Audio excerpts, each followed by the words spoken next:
Chers téléspectateurs du micro du Pasteur Bobo, partout où vous êtes à travers le monde, bonjour ou bonsoir, ça dépend de l'heure à laquelle vous nous regardez. Nous sommes avec Madame Justine Poyo Kassaboubou que vous aimez tant.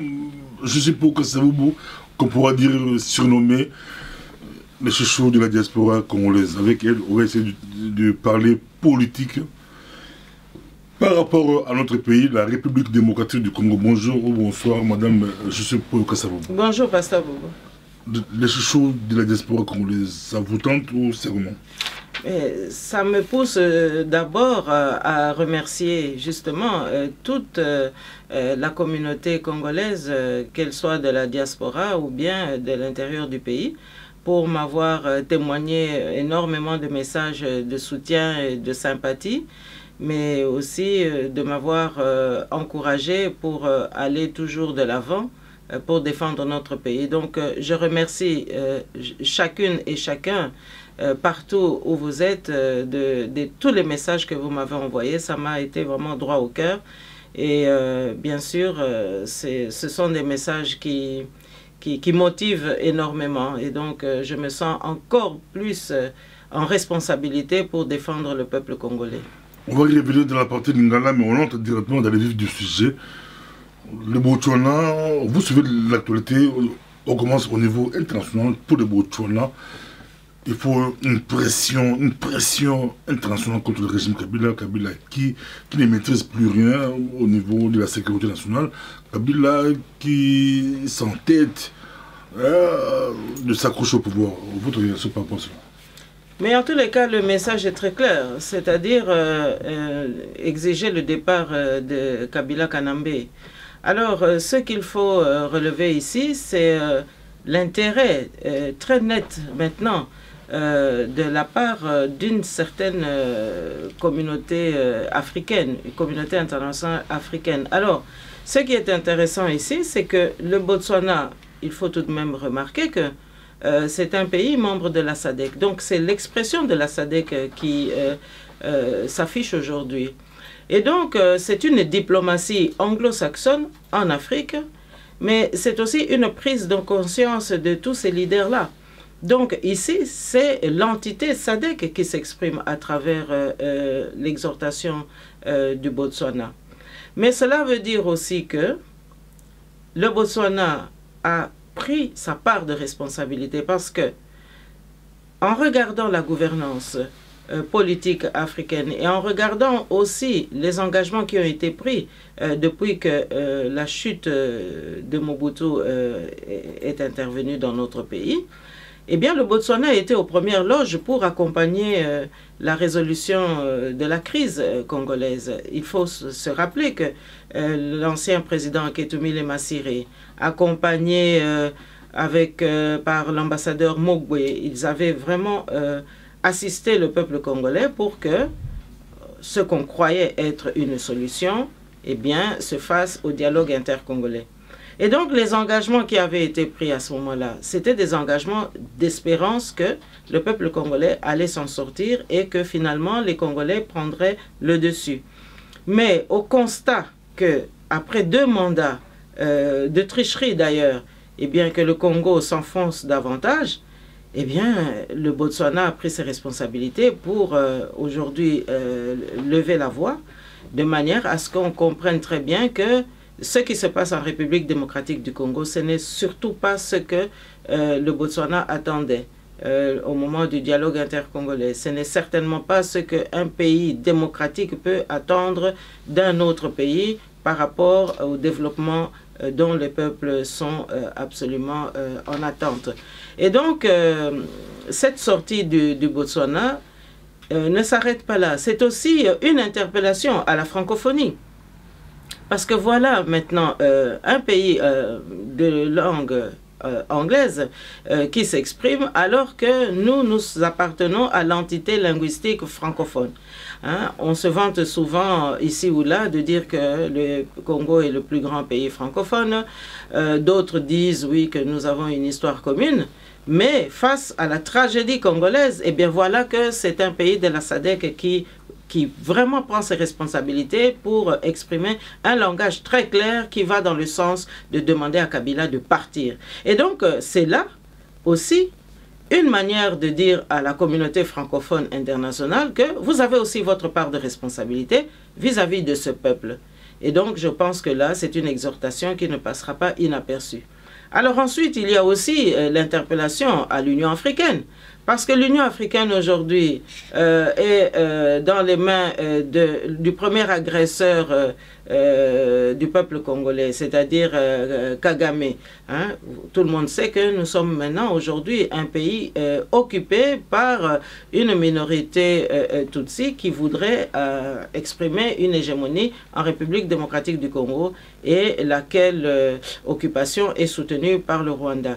Et donc, c'est une manière aussi de dire à Kagame que ce poste de présidence de l'Union africaine que vous avez vraiment obtenu, eh bien, ce n'est pas pour pérenniser l'agression contre la République démocratique du Congo, mais c'est pour justement mettre fin au désordre que vous avez créé en République démocratique du Congo. Et que nous, en tout cas, entité SADC, nous ne sommes pas prêts à accepter que cette tragédie puisse continuer. Et donc c'est un message à l'endroit de la francophonie, c'est un message à l'endroit de l'Union africaine, et surtout c'est une vigilance qui va désormais s'exercer pour qu'effectivement on mette fin à la tragédie du peuple congolais. Donc voyez-vous, et donc moi je pense que là c'est un avertissement qui est très clair, et puis pour nous c'est évidemment un encouragement, mais nous n'allons vraiment pas nous arrêter à cette exhortation parce qu'évidemment dans l'interdépendance des pays et dans la géopolitique, eh bien, chaque acteur qui intervient en RDC est un acteur qui doit aussi assumer sa part de culpabilité. Et enfin, je dirais que c'est aussi une interpellation vis-à-vis de la MONUSCO, parce qu'on ne peut quand même pas tolérer de continuer à constater que ce peuple qui est encadré ou qui est supposé être protégé par la MONUSCO depuis plus de 15 ans puisse continuer à vivre de telles tragédies. Et enfin, je dirais un dernier mot par rapport aux forces de sécurité, parce que ce message termine cette exhortation en disant très clairement que Kabila n'a plus du tout le contrôle sécuritaire en République démocratique du Congo. Et là, ça nous amène à des interrogations. Nous avons appris il y a quelque temps que la France encadrait la police au Congo. Il y a encore, lors d'une période antérieure, c'était les Britanniques, mais on peut se demander maintenant si les derniers venus, c'est-à-dire les Français, si réellement ils sont allés encadrer notre police, mais aujourd'hui je pense qu'ils doivent revoir cette collaboration parce que justement c'est la police qui donne une très très mauvaise image de la sécurité et je dirais même qui crée l'insécurité et qui tue à bout portant des populations innocentes. Et donc voilà un ensemble d'éléments qu'il va falloir maintenant apprécier, mais certainement que la sortie du Botswana, c'est une manière de dire que désormais l'Afrique va se prendre en charge et que ce qu'on ne peut pas tolérer dans les démocraties occidentales, eh bien, il y a aujourd'hui une Afrique en marche qui ne le tolérera pas non plus chez nous. Qui se cache derrière les Botswana? Parce qu'on voit pendant que l'Amérique tergiverse, l'Europe aussi, la Belgique, bon, l'Europe et les autres, on voit le Botswana aller tout droit au but. Qui se cache? Mais je pense que ce n'est pas de cette manière-là qu'on peut poser la question. Je pense que le Botswana a pris la bonne mesure et ce n'est pas que le Botswana soit... enfin, qu'il y ait des acteurs qui se cachent derrière. Je vous ai dit tout à l'heure que le Botswana fait partie de la SADC. Et donc, c'est un ensemble de pays de l'Afrique australe qui... certainement se sont rendus compte que laisser la poudrière de la République démocratique du Congo s'éterniser, eh bien, c'est allumer le feu d'une troisième guerre mondiale. Et ça, personne ne le souhaite. Et donc, je crois que ce sont toutes ces consciences qui se sont mises ensemble pour arriver à exprimer cela. Et je pense même que à partir du moment où c'est la SADC qui s'exprime, eh bien, c'est une manière de dire que eh bien, toute cette Afrique australe ne marchera plus. Toute cette Afrique australe n'acceptera plus que les francophones eh bien, puissent continuer à faire le double jeu et à faire aussi le double langage et puis à continuer simplement à s'intéresser aux richesses de la République démocratique du Congo et à ne pas se préoccuper de ces populations. Voyez-vous? Parce que ce qui se passe en RDC, mais on ne peut pas l'accepter ailleurs. Alors, je crois que maintenant, ce sont les bonnes consciences qui se sont levées pour dire aussi au peuple congolais que, voilà, nous sommes maintenant habilités de toute manière à dire ce que nous devons dire, mais nous devons aussi vous accompagner, mais quitte à vous, peuple congolais, de prendre aussi vos responsabilités, de continuer à faire pression intérieure pour que l'imposteur s'en aille. On a suivi les représentants de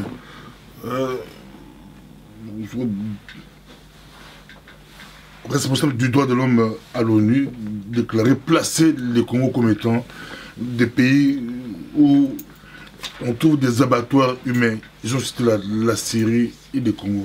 RDC, abattoirs humains, madame, je ne sais pas que ça va. Mais je pense que cela se passe d'autres commentaires, puisque c'est une évidence qui est exprimée aujourd'hui ouvertement. Mais ce que ce message ne dit pas, c'est quand est-ce que la communauté internationale, justement, va se décider à enlever aussi le désordre qu'elle a occasionné en soutenant l'insoutenable et en défendant l'indéfendable, c'est-à-dire en tolérant un imposteur dans notre pays. Donc c'est ça la vraie question. Hein. Combien de morts faudra-t-il encore au Congo pour que la communauté internationale puisse quand même mettre fin à tout ce désordre? Parce que nous dénonçons Kagame, mais Kagame, lui, il a des sponsors derrière. Hein. Il s'est toujours vanté d'ailleurs de son amitié avec l'administration Clinton et ce qu'il en reste aujourd'hui. Donc il prétend que M. Trump le comprend. Mais moi je crois qu'il se trompe lourdement, puisqu'aujourd'hui nous pouvons aussi dire que le Botswana parle aussi avec l'Amérique, parle aussi avec la Grande-Bretagne. Et donc moi je crois que la communauté internationale, lorsqu'elle classe notre pays de cette manière-là, eh bien, elle devrait aussi aujourd'hui prendre ses propres responsabilités. Mais si le responsable du droit de l'homme insiste que les problèmes se trouvent beaucoup plus au niveau des pays du Conseil de sécurité des Nations Unies, où à chaque fois qu'on veut condamner, sanctionner, il y a des droits de veto. Kabila reste là, Kabila tue, l'abattoir continue parce qu'il y a des droits de veto. Oui, mais je crois qu'il faut aussi avoir le courage de regarder dans sa propre maison. Alors, est-ce qu'il n'y a pas aussi une certaine impunité en Occident? Il y a aussi une impunité en Occident. Moi, je me souviens, puisque vous faites référence ici au Conseil de sécurité, droit de veto, il fut une époque où l'ancien ministre des Affaires étrangères de l'Égypte, M. Boutros Ghali, hein, qui fut aussi secrétaire général des Nations Unies, puis secrétaire général à la francophonie, si je ne me trompe, eh bien, il évoquait à l'époque la nécessité de pratiquer une diplomatie préventive pour éviter que nous ayons des drames beaucoup trop importants, que nous ayons des crises humanitaires irréparables. Eh bien, je constate qu'aujourd'hui, le Botswana, qui maintenant prend le pendant en aval de cette diplomatie, en pratiquant une diplomatie curative, eh bien, est en train justement de remettre à jour tous ces principes qui doivent nous conduire vers de vraies solutions. Alors, les sanctions, droit de veto, je crois que ce n'est pas de cela qu'il s'agit aujourd'hui. Le vrai problème, c'est que avant que les questions n'arrivent au Conseil de sécurité, quels sont les types de relations que certains pays nourrissent avec nos contrées? Et quelle est la vision que ces pays ont par rapport à l'homme noir? Parce que nous avons ici l'impression qu'il y a deux poids, deux mesures. C'est-à-dire que la vie d'un Congolais ne compte pas, mais que les richesses du Congo valent plus que les vies humaines. Hein? Je ne sais pas si dans un pays quelconque, toutes ces nations occidentales auraient pu tolérer ce qui se passe chez nous. Non. Je crois que la question qu'on n'ose pas dire et qu'il faut aujourd'hui rappeler, c'est qu'il y a une certaine intelligence qui a voulu, par un certain cynisme, qu'on extermine le peuple congolais. Nous sommes ici dans une politique délibérée de dépeuplement et de repeuplement. Et on utilise le Rwanda pour le faire. Alors, j'aimerais dire ici que ce que le Rwanda est en train de faire, ou que le Rwanda voudrait s'autoriser, c'est-à-dire de pratiquer une politique migratoire à l'envers, de venir peupler notre pays contre notre volonté, sans que le peuple congolais ne se soit exprimé, eh bien c'est justement une violation supplémentaire. Et pourquoi est-ce que le Rwanda doit faire cela? Pour faire plaisir à certains pays du Proche-Orient? Ou bien pour faire plaisir à Londres ou à Washington? Eh bien, moi je crois que justement cette politique de M. Kagame, de vouloir déstabiliser les peuples dans la sous-région, mais c'est une troisième guerre mondiale qu'il voudrait mettre sous nos pieds. Et moi je crois que la vraie raison aujourd'hui, c'est de se demander quelle est cette motivation qui doit encore aujourd'hui laisser la place à ce qu'on extermine le peuple congolais. Parce que je vous le dis, la politique de Kagame était une politique via son sous-traitant Kanambe à Kinshasa, hein, d'exterminer un maximum de Congolais pour repeupler le Congo d'éléments Tutsi rwandais, voyez-vous. Et je pense même que la communauté internationale aujourd'hui, par l'adresse du Botswana, est appelée à revoir fondamentalement sa position. Parce que le Rwanda, ce n'est pas simplement des Tutsis, mais c'est aussi des Hutus, c'est aussi des Twa. Et qu'est-ce qu'on fait de ces communautés-là? Et donc, ça aussi, ce sont des questions qu'il faut maintenant poser à Kagame, comme condition sine qua non, pour que la crédibilité dans la sous-région de tous nos pays puisse quand même ne pas être toujours prise en difficulté. Quelle est votre position par rapport à la position française? Une position un peu floue. On ne sait pas si Macron, c'est la continuité de Sarkozy. Bon, la question est brève, mais elle éveille pas mal d'éléments et de souvenirs aussi. Alors, je ne sais pas si M. Macron va pratiquer la politique de M. Sarkozy, mais il est vrai que nous attendons de voir plus clair dans la position française. Ça, c'est vrai. Nous ne savons pas très bien si la France privilégie aussi uniquement les richesses du Congo et se préoccuperait moins de nos populations. Nous espérons que ce ne soit pas le cas.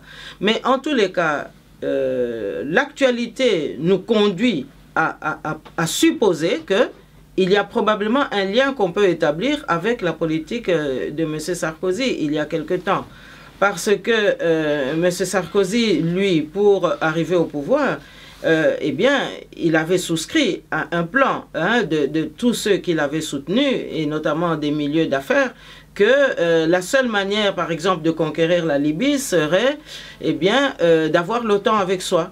Et donc, il en a fait une promesse électorale, ou en tous les cas, il en a fait un engagement dès les premiers mois de son mandat en tant que président de la République française. Comment réintégrer l'OTAN? Mais c'était dans un calcul pour avoir la force de frappe nécessaire pour aller déstabiliser la Libye.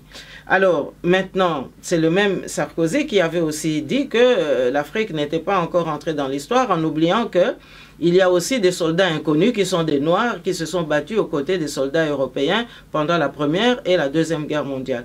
Alors, maintenant, l'ambiguïté de la position française aujourd'hui, oui, laisse de la place justement à toutes ces suppositions-là.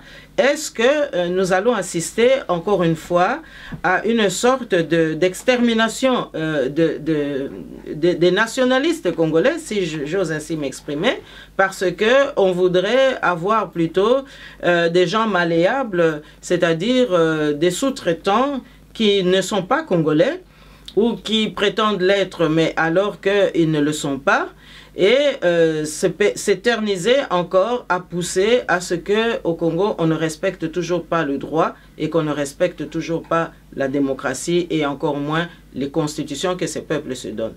Et donc là, il y a une marge que la France nous laisse et qui offre l'opportunité à tous les détracteurs, évidemment, d'interpréter les choses de cette manière. L'après 25 février 2018, On a vu le 31 décembre 2017, on a vu le 21 janvier 2018 avec ses morts, Rebelote le 25 février 2018 et l'après 25 février 2018. Quelle devrait être la position de l'opposition congolaise? On va continuer avec les marches, ça sera comment? Madame Supo Kassaou, je vous laisse parler. Mais vous savez, l'opposition congolaise est organisée maintenant et nous avons maintenant une équipe. Venez à Verviers parce que là, nous convions toute l'opinion à nous rejoindre parce que nous allons évidemment afficher tout à fait cette ambition d'une diaspora politique responsable. Donc, la responsabilité des Congolais, elle est tout à fait à jour, mais ce que nous déplorons, c'est justement l'autisme de la communauté internationale qui continue à ne pas voir, qui continue à ne rien entendre et qui continue à parler encore de supposés accords, etc. Mais on ne peut pas parler d'accord de Saint-Sylvestre. Saint-Sylvestre est en enfer, je l'ai déjà dit. Et donc aujourd'hui, c'est le départ de Kabila et l'alternance politique sans Kabila. Il n'y a pas d'autre concession à faire. Et je déplore au passage 2 ou 3 partis politiques locaux à Kinshasa qui étaient encore là avec une certaine solennité pour dire qu'on doit respecter des accords. Mais on ne respecte pas d'accords lorsque les mandats sont terminés. On ne respecte pas des arrangements lorsque les délais sont dépassés. Et encore moins lorsque les constitutions sont bafouées. Alors moi je crois que aujourd'hui, nous devons absolument nous appuyer sur des hommes et des femmes politiques responsables, consciencieux et qui ont une vision politique pour le pays. Je crois que le temps des amateurs est terminé, le temps des imposteurs aussi, et surtout le temps des sous-traitants qui veulent continuer à soutenir l'occupation, ça doit être totalement révolu. Et je crois que s'il y a un message que les Congolais doivent aussi capter de la sortie diplomatique du Botswana, c'est que nous sommes aujourd'hui autorisés à prendre nos responsabilités, à nous exprimer comme nous le faisons, à démontrer que nous sommes capables de diriger notre pays. C'est cela que le Botswana attend. Et c'est cela que la SADC attend aussi. Et ce n'est pas aussi par hasard que cette exhortation arrive maintenant au moment où le soutien sud-africain de Kanambe est parti, c'est-à-dire M. Nzuma, et que nous assistons maintenant à une sorte de redéfinition, à une sorte de redistribution des cartes en Afrique. Tout ça, vous avez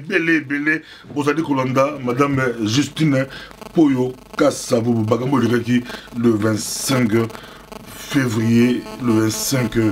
février, dimanche 25 février 2018, au l'abattoir, au Koufissi aussi, Mukendi, au Koufissi, la Mandaka, la Pession Maloba. Ce qui s'est passé, le 25 Hollandais, Madame Poyo Kassavou, au Balini, Mamboze, au Lekalamboka, la Mboka, au Congo, au Balini, Balini, Talayo. Ya liboso mai na miso mingi pona mwana na biso Rossi oya wuti penza kotika biso na ndenge moko penza oye kosenga ke Tata Nzambe ye na likolo ndenga za kotala biso akolinga penza tozongisa penza justice na mboka na biso pote makambwana to sukisa yango to kende na yango to yeba bosolo na yango po oya esengeli azwa etumbu aya kozwa etumbu bazuzi baya kobongisa makambwana wana ya liboso pena ko pesa penza makanisi na ngai penza ya courage na libota mobimba ya Rossi na biso pe tokozanga te mokolo tokokita na Kinshasa po te tokende kotala libota mobimba na lobi pe yango pona ba oyo nyonso tu bazokaki ba oyo nyonso tu pe basi babungisi bandeko na ba episode elekaki wana tozali lelo kolela bango nyonso elongo. Alors nakoki koloba lisusu oyo manso euti kosala mawana elingi koloba nini elingi koloba mboka na biso eza na bapaya ngai siko nga naza kokebisa bandeko na biso oyo baza kosoutenir mopaya wana mopaya kokende kala te aza kokende na ye mais bango bakotikala batala kaka makambo na Burkina Faso basi babandi kolamuka justice bandi kolamuka pamba te balobi impunité esili nakanisi na mboka na biso pe papa pasteur Bobo impunité pe ekozala na tango nango oyo tokoloba ngonga ebeti sikoyo bosolo efe kota bazuzi sikoyo basala musala na bango omoni mboka ezali ya biso pona koloba o tokende lisusu na ba accord nga na kotala nani oyo ya congolais akosenga lisusu ba accord wana tokoloba kaka population oyo aza kobima sikoyo na balabala aza kobanga te tokoloba pe atala pe bato wana na kamwaki mingi komona na Kinshasa ba parti politique babimi boye balobo no to respecter ba accord mais na kati wana penga naza kokamwa ba parti mususu bazana ba dossier mususu penza oyo bakoki kolandela mais baza kokende kolobo ba accord na mutu oyo akosi bino accord na mutu oyo penza sakani na bino oyo aza penza kobundisa peuple oyo aza koboma peuple mokolo na mokolo bokende lisusu kovandela ye wana lobaka ka bino nyonso bozwaki bambongo bandeko nanga tokoko kanisa lisusu makamusu te bino nyonso bozwaki bambongo bozoye basute ndenge nini bobatama bokomi kaka o ba accord mais mboka nini oyo bakende lisusu ko négocier na mutu oyo azaka koluka ba occasion poka aya koboma bino lisusu naza kolanda penza bino na nzela wana te tozana yo madame Justine Paul Kasavubu balkolanda biso na kotuna mutu na moni ndazunguna na pula batonina la okolo banini likambo ya Botswana oyo tuzokamwa mbali bosutu mola mboka moko Afrika mboka ya Afrika penza mboka moko ya Afrika eloba likambo nandu bato balobate eloba likambo ya kafu likambo ya matata ke Kabila aza suko maîtriser sécurité nationale na mboka na ete mais elingi koloba ke lokola aza ko maîtriser sécurité te elingi koloba Afrika mobimba combien sécurisé poto lobaka nini Congo nde mutu ezali penza motema ya Afrika ye penza mutu aza na kati ya Afrika o toucher Congo o toucher ba frontière o toucher Afrika mobimba donc soki mutu oyo alobi ke yende mutu azaki kokamba Congo aza sous na maîtrise ya sécurité te papa pasteur Bobo mais lingi koloba eza passoir ndenge lobaki révérend Ekofo alobi olongwe na Afrique du Sud commune na frontière à Congo mwinda eza te nzela ebebi donc oya koleka okomona ete puisque tozana mulili oyo pe kozonga sima okomona ete tozana mulili donc insécurité ezalaki déjà signification ya maloba wana oyo révérend Ekofo alobaki donc tango Botswana za kobima boye alobi ke makambo ya sécurité wana elingi koloba Afrika mobimba ekomi na insécurité pamba te ba mercenaire oyo ye Kanambe akotisi na mboka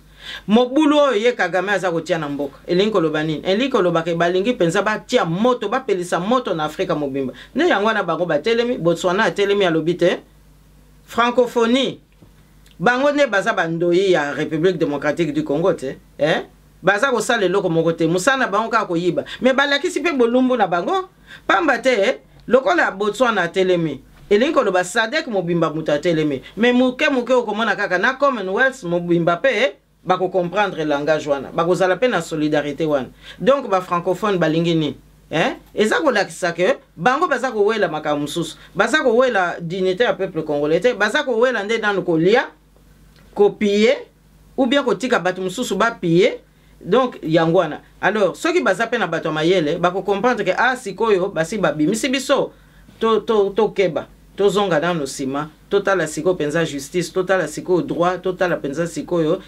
restauration ya République démocratique du Congo total pe Kagame wana makambu ya sali bosoto wana ya sali na RDC azongi sango epai na ye asuki sayango pe atika ba aventure na ye wana eza matata mama po Kasavubu na zungi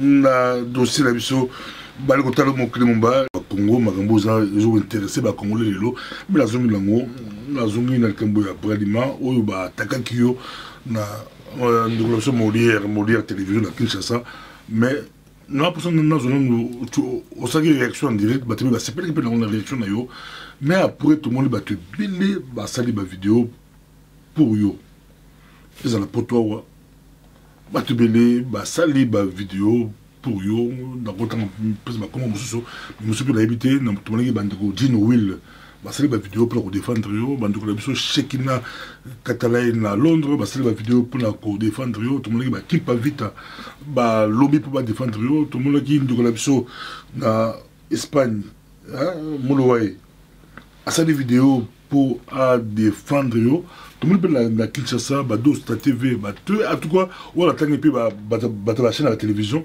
mais à part ba chaîne à la télévision ba monsieur la monarchie mais moi belé ba individu ba Facebook ba direct à trois ba te belé ba scène ba vidéo pour défendre Justine, pour que ça vous aussi bien Justine, aussi bien diaspora congolaise. Réaction par rapport à cela, je vois M. Paul Andagi, Oyokaki, Omonaki, réaction ils ont mis sympathique, c'est ça la mis, surtout mon cordon, nous avons besoin de la bagarre, autour de nous, au nakanisi ya liboso na kopesa penza botondi mingi na bandeko nyonso oyo yo uti kotanga na ba o mususu pe otangi te me bamilakisaki na ba commentaire bamilakisaki penza na ezala na Facebook ezala pe na ba email bango mingi penza ba pesa kenga penza longonia na pesi pe bango mbote mingi na pesi bango botondi mingi nakanisi balakisi bomoko a peuple congolais balakisi pe que baza ko comprendre motema oyo ya bo mama oyo ezo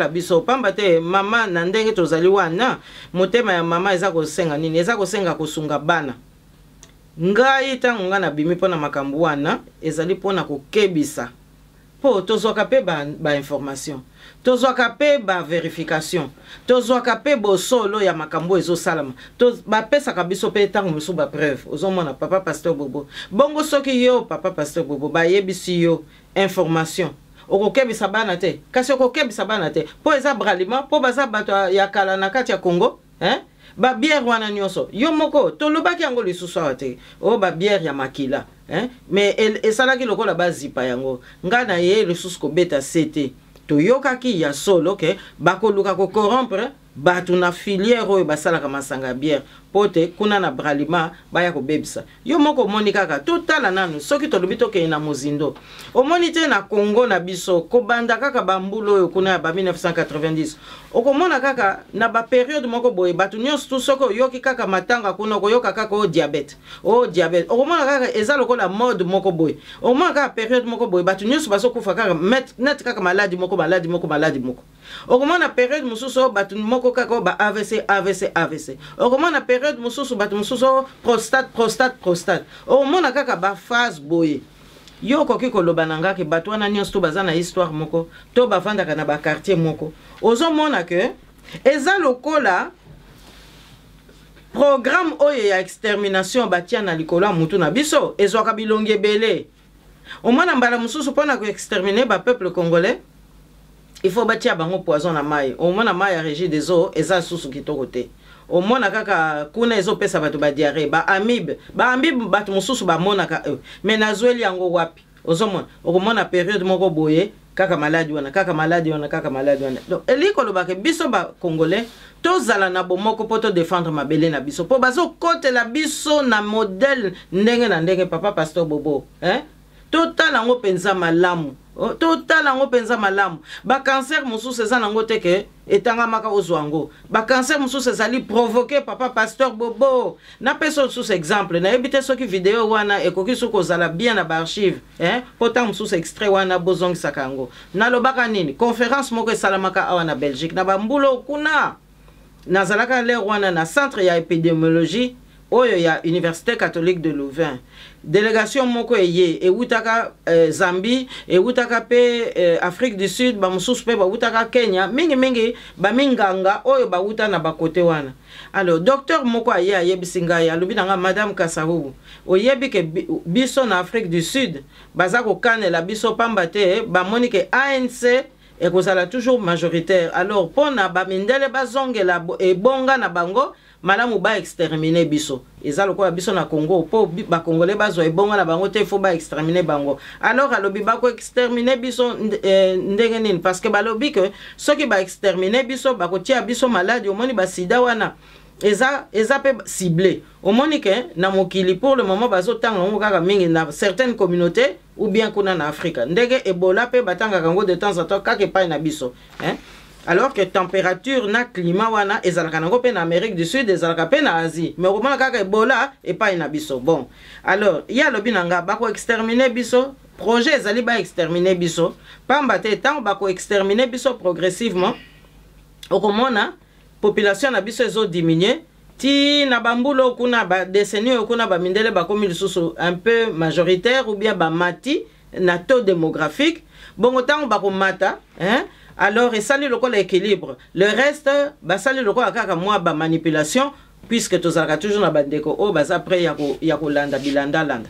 Alors à ce moment là bango bakoya source kozwa ebonga ndenge ezalaki liboso. Donc sikoyo etumbala biso ezali néocolonialisme, mais néocolonialisme ya modèle que mundele to mopaya wana oya lingi nationaliste te asala nyonso pote mboka wana ezonga na modèle ya colonisation ndenge epai eutaka avant que biso tozwa indépendance ozomona. Donc maso wana il faut totala yango bien.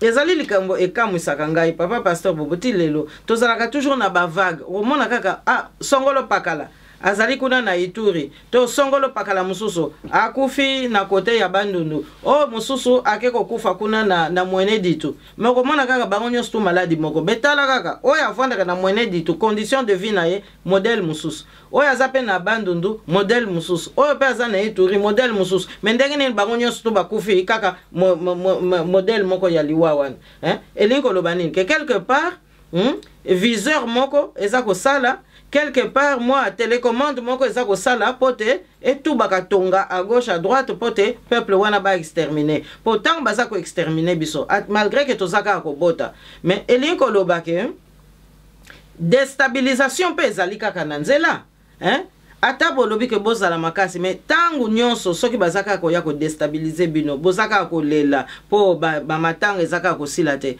ata mboka ekokaki kozala na volonté na élan ya kokende liboso bokozala toujours na moi frein umon ezala kwa motuka moko yo kanisi peza ba frein eza ya malonga mais tant musu ba bongisi ka frein avant mais frein arrière ba BBC alors okokende musika te papa pasteur bo n'occuper yo moko okufi na volant na yo ozomona. Donc mboka na biso soki to lingi penza mboka wana papa pasteur Bobo mabele na biso esengeli to bimisa leadership biso na diaspora to si to résoudre équation wana omoni.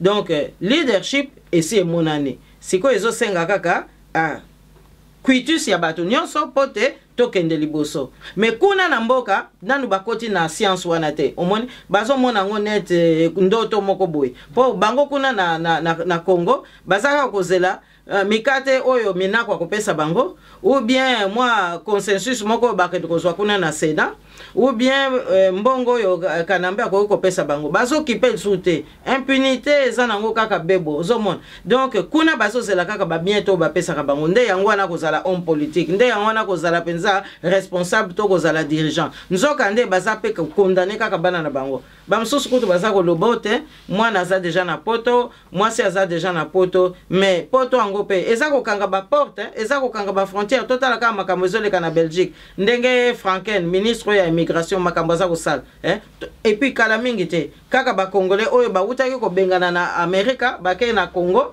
mais Congo azongisi bango mais wana eza ko loba nini elinko lobaki ata osali mbula zomi na poto mais soki bakaneli mboka na bino balobi ke non balingi su bino te biso nyonso tu tokozala kaka un pied devant dedans un pied dehors. Donc malamu to sikola mboka na biso pote bana na biso bazana nesika ya kokelela te babi politique ya terre bakuba ebele ndemo Anthony parce que botuna majipo ka sababu comment yi azako sala pour résister na bakuba moi la moisi maman moisi azako résister na bakuba et alors qui pour le bango mingi babalaki pourquoi pas lobby je suis pour que ça soit diriger Congo dans la Mokonzi ya Congo mais les gars bakuba comment c'est que nous a dit pour bakuba on les a blagué au gouvernement boba journal moko attaqué au gouvernement attaqué au côté au gouvernement c'est comment ozomata bataka pesa koya mieux mataka.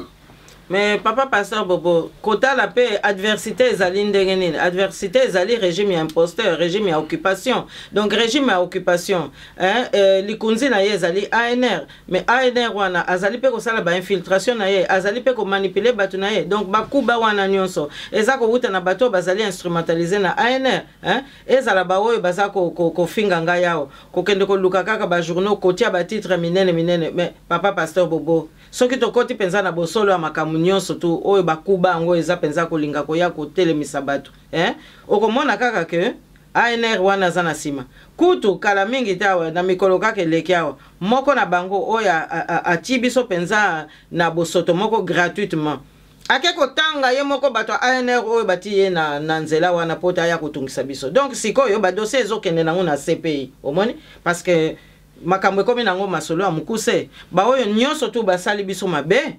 En tous les cas lokola bato ya Burkinabé balamuki pe kuna balobi impunité si le biso pe tomoni ke trop c'est trop. ANR tout ça va bien espérer mon yo pe na ma vidéo mingo beta ba beza ba ku bazo ba lia bazo ma kofi ya solo bazo ma kofi ya solo so je ne ba dernière heure ça ba mais oui eza ba libéraux eza ba libéraux de toute façon côté mais oui mais comment ba kokipe ko sala yango mais au moins suka likambo ezaka nini ezalaka bosolo ya likambo mais soki bosolo ya likambo yo yebike na kati ya likambo yo baza kokosela yo makambo hein oyebi que makambo ya ba bulletin d'information e bandaka na période ya Mobutu te hein ANR ezalaka AND ba mokolo wana nyonso to bakota na ba service wana bango penza ba spécialiste ya ba fausse information omoni na peso pe kaka exemple ta onga na silisa ki mosala ambassadeur hein ezali illustration hein rapport na sali na mzee wana na monique déjà guerre eza koya pembeni pona mboka na biso na monique pouvoir ya Kinshasa kozala déstabiliser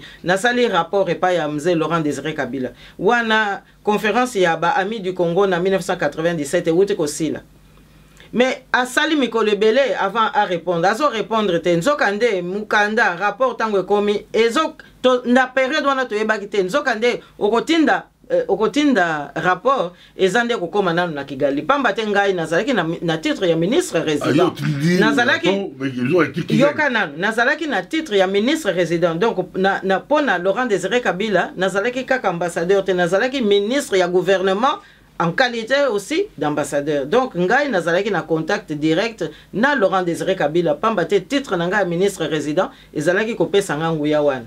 Donc na tindi rapport nzokande rapport avant comme epa ya mzee ezako lekana na Kigali ou bien ce que comme na présidence batindi na Kigali. Donc moi décalage wana ezako sala que moyen pensa Laurent Désiré Kabila a réagir pensa noki ezate. Alors ozomona rapport tangu ya roya kozwango et comme nini na wuto le bamakamba ba bulletin d'information awate ba kubate hein donc rapport et sikanga na kotia chiffre 75 bango ba bongoli yango ba komi au 75 millions donc l'air yoza koloba que non mboka na biso voilà état des lieux a en Belgique situation extérieure ya République démocratique du Congo ezali boy kuna bato a renseignement ba bongoli yango donc esika yo ti plus bango bati moins esika yo tiaki moins bango bati plus donc comme lokola o Justin Kasavu ba yibi mbongo ngo pe eza komona na te pamba te nakapanga oyo banomaka na New York na ngai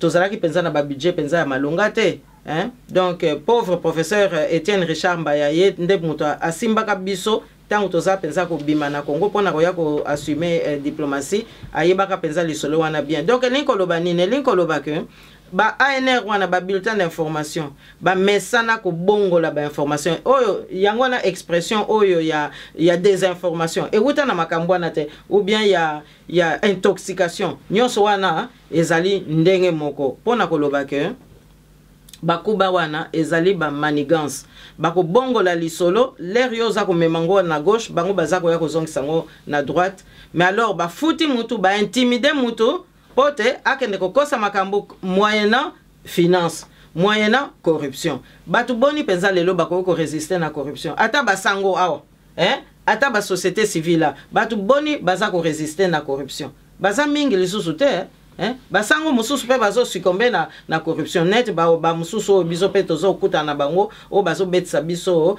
mabaku ya pamba te basi ba BBC basi ba kosi ba konzi esika baza ko vanda moyen susa zonga simezate moyen so akende libose zate akomi na ye kaka vulnérable pona kondima corruption ya ANR alors okoki okamwa te ke lokola pouvoir en place bazalaki soutenu na ba libéraux donc circuit est très simple raccourci yango wana. Merci beaucoup, Lancy. C'est la question, madame. Je suppose que ça va être tantôt, prochainement. Maintenant, au cas de 2-3 minutes, on va faire des billets, Babi, Dikolo et Indi. Mais tous ceux qui comprennent, c'est quoi la suite pour l'Ambour et la Congo. Ça va se passer comment? On a plus de temps 2-3 minutes pour lancer un message. Il y a espoir, on a Congolais de partout. Baza est belé, bazali kolandayo na pesima. Alors, message d'anga kozala net, exhortation moko boye, pambate na vivre expérience moko na ba poso yokuna eleki, kaka awa na Bruxelles. Nazolo bango pona nini? Pona yoki, monsieur Henri Mova, sakani ba nommé ministère de l'Intérieur. Bon, nga na yebaki na gouvernement Laurent Désiré Kabila, na za penza na makambu mingi ya mabete na ye en tant que personnalité. Awa pe tangu naza kosenga audience, tangu mususu azana ko yambanga malamu. Kasi, eloko ya yebite, tangu ya zongi na Congo, asilisi musala na ye awa ya ambassadeur. Nzoka ndi atikaki ba brigade, mokolo mususu naza na gare du midi. Nazaki na rendez-vous moko na 14h. Na mona kaka mwa mobali moko, na fandi boy, na hotel, na lobby. Mwana mbali moko, avandi kuna. Na mbala moko, aye ko telema, aye ko tuna ngai. Ah, mama, ozali mama Kasavubu, ngana, mwaye pe na boye, zate. Tozaki na mobile nanga, apesi nga mbote. Alobi mama, soko permettre nga na vanda même 2 minutes. Nga na lobi ne oui, vanda kasi. Na moni oza lokola age ya mwana na ngai, vanda, likambo eza ndenge ni. Alobi nanga mama, na ye pona ko yebisa yo, pona ko kebisa yo. Ngai nazali moko ya bana oyo, ambassadeur Mova Sakani atikaki awa na Bruxelles.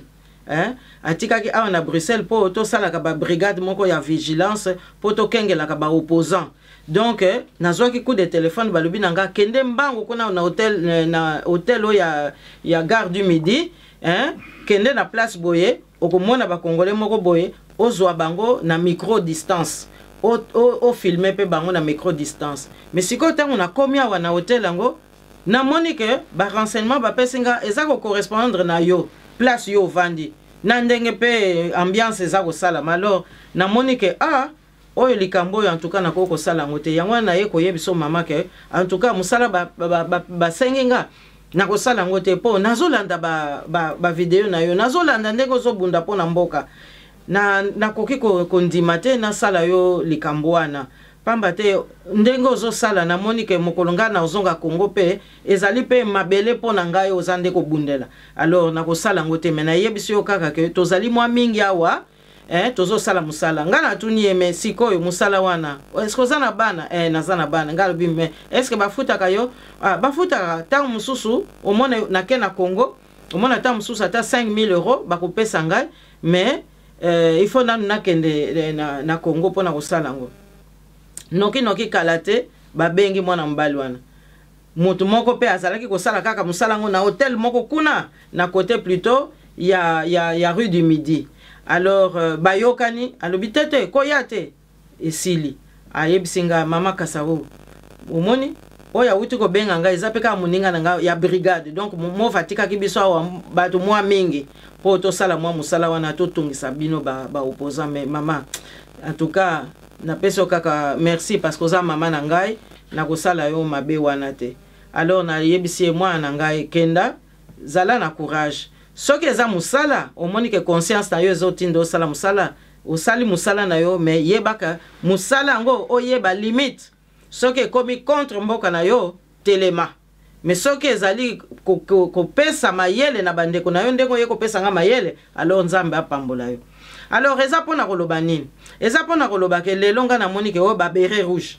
Balobi nanga ke ministre Mova à l'intérieur ati ba béret rouge. Azako exhorter ba brigade o ba former na PPRD pote soki ba moni par exemple sango baloba kaka au nom du père au nom du fils ba kanga sango wana. Mais ba ko kanga sango wana na brutalité nini? Na lolenge nini? Pona ko mema na police. Pona ko meme quelle police? Pona ko meme pa ba mercenaire. Alors ngai nazaka na likamu moko akoloba. Na yebika ke biso nyonso toza bana ya Congo. Mais nazako yebisa ancien collègue na ngai ye monsieur Henri Mova na zako kebisa ye pamba te ya mbalo tangu kanambe akokende.